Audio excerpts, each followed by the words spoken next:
Hey guys, let's talk about the Tapo C211 SD card setup. So I have the camera here ready to go, okay, and my cell phone also with the Tapo app. You just need to download the app, just come to the App Store, look for Tapo and then TP-Link Tapo and download the app. You can create an account, log in, and then you have access to your camera, okay? And then I'm gonna use this SD card here from Lexar. I'm gonna leave the link here in the description. It's a good SD card for this camera. And here, you just grab the camera and just move this part up. You see here the lens. You just need to move it up like this. And then you can insert the SD card just right here, okay? Insert this in this position here. Then just push it until you hear a click. There we go. The card is in place. Then you can bring the lens back down, put the camera here into position, and then connect to the power supply.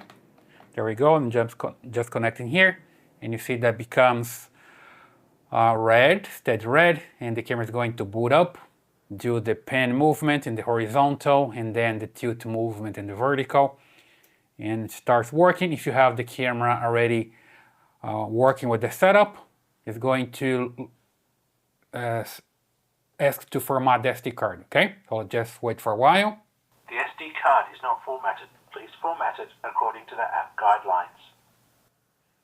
Okay, as you can hear, the camera is asking to format the SD card. You just need to wait for the camera to stop, and then you can use the app to format the SD card, right?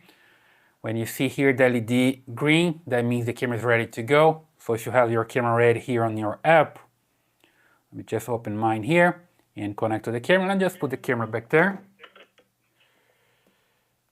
Lower down the volume here and come to the SD card. So just come here to the configuration and storage and recording.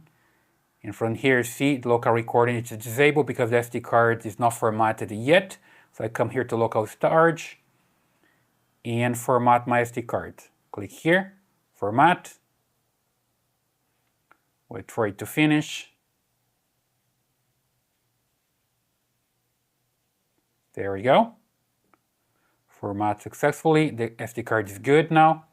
And you see that I have loop recording, which means the camera is going to delete old videos and keep recording the new videos.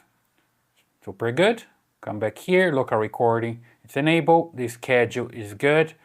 Detection recording all the time, every single day.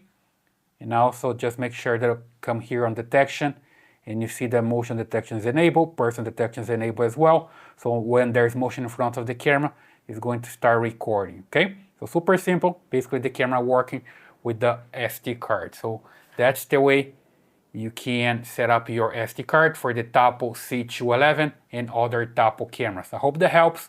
So just give your thumbs up, subscribe to this channel, and I see you in the next video.